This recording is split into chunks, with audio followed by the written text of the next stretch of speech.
आकार फाउंडेशन की अध्यक्ष हूँ और पिछले 3-4 साल से नागपुर में बेसहारा असहाय जानवरों के लिए काम करती हूँ।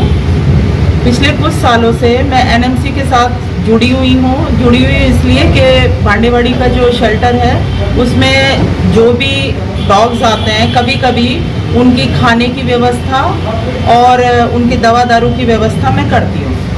मैं और मेरे साथी मिलके करते हैं। अभी क्या हो रहा है, शहर बदल रहा है, मेट्रो आ रही है, तरह तरह के उसमें डेवलपमेंट हो रहे हैं, स्मार्ट सिटी बन रही है। स्मार्ट सिटी में हमारे बीच में आवारा पशु क्यों घूमते हैं, तो मेरा ये सवाल है, सभी से सवाल है ये।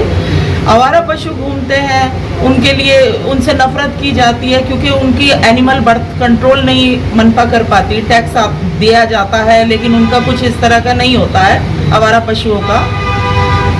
इसके अलावा जो इनका भांडेवाड़ी का एनएमसी का शेल्टर है, वहाँ पर पिछले 7 महीनों से अचानक से एनएमसी ने अपने हाथ ऊपर खड़े कर दिए हैं, ये कहकर के जो व्यवस्था हम खाने पीने की कर रहे थे वो एसपीसीए कलेक्टर बॉडी करेगी। 7 महीने हो गए इस बात को, कोई भी वहाँ पे जाके देखता भी नहीं है। तो हम एनिमल एक्टिविस्ट जो है, हमने वो बीड़ा उठाया हुआ है कि वहाँ पे खाने पीने की व्यवस्था करेंगे, लेकिन कब तक, हमारी भी एक लिमिटेशंस है।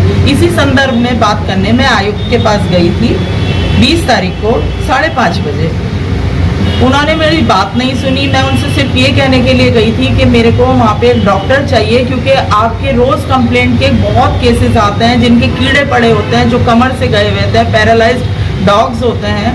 तो उनके बारे में आप कुछ व्यवस्था कीजिए, कोई डॉक्टर दीजिए। खाने पीने की व्यवस्था हम सब, हमारा ग्रुप मिलके संभाल लेगा, पर एक डॉक्टर दीजिए।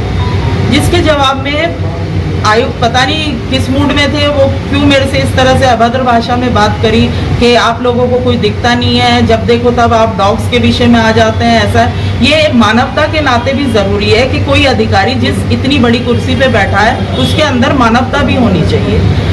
वो इंसानों के भी लिए सुनेगा और वो जानवरों के लिए भी सुनेगा, मेरा ये मानना है। मैं उनकी बात सुनती रही, उनके कर्मचारी मेरे ऊपर हंसने लगे। मैंने उनको भी डांटा कि आप हंस क्यों रहे हैं, हंसने की कोई यहाँ पे बात करने मैं नहीं आई हूँ।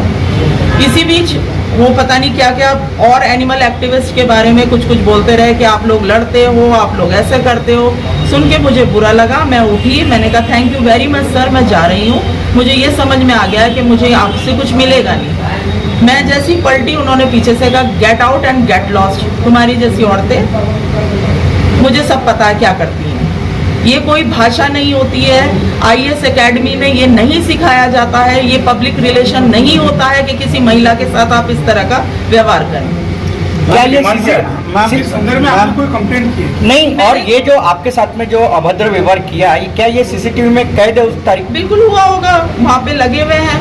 मैं फिर पलट के, मैं बीपी की मरीज हूँ और 50 साल की लेडी हूँ, मुझे बुरा लगा तो मैंने उनको पलट के बोला। मैंने कहा आपने कैसे मेरे को गेट लॉस्ट बोला, कैसे बोला? उनके मार्शल भी आ गए, दरवाजा भी खुल गया, बाहर के लोगों ने भी, सबने सुना, सभी ने देखा। प्रमाण क्या है मैडम कि आपको उन्होंने बोला है? इसका प्रमाण सीसीटीवी में मिल सकता है। मैं वही तो कह रही हूँ, मेरे पास इस तरह का प्रमाण सिर्फ ये है कि मैं सच बोल रही हूँ। आपने शिकायत कहाँ की है? मैंने सदर पुलिस स्टेशन में ये जाके तुरंत कंप्लेंट करी। किसके खिलाफ में? आयुक्त के खिलाफ में। डिमांड क्या है? मेरी यही डिमांड है, मैं पर्सनल नहीं होना चाहती। एक तो वो अपोलोजाइज करें, मेरे को सॉरी बोल दें। मुझे हर्ट हुआ है, मेरे आत्मसम्मान को चोट पहुंची है, उनका काम मैं कर रही हूँ, एक तरह से मैं उनकी जिम्मेदारी उठा रही हूँ 7 महीने से। और उसके बाद अगर कोई मेरे को गेट लॉस्ट या गेट आउट बोलता है तो ये अच्छी बात नहीं है। मेरी डिमांड पर्सनल ये है, लेकिन मैं तब भी माफ कर दूंगी अगर वो वहाँ की व्यवस्था सुधार दें। ठीक है मैम, थैंक यू।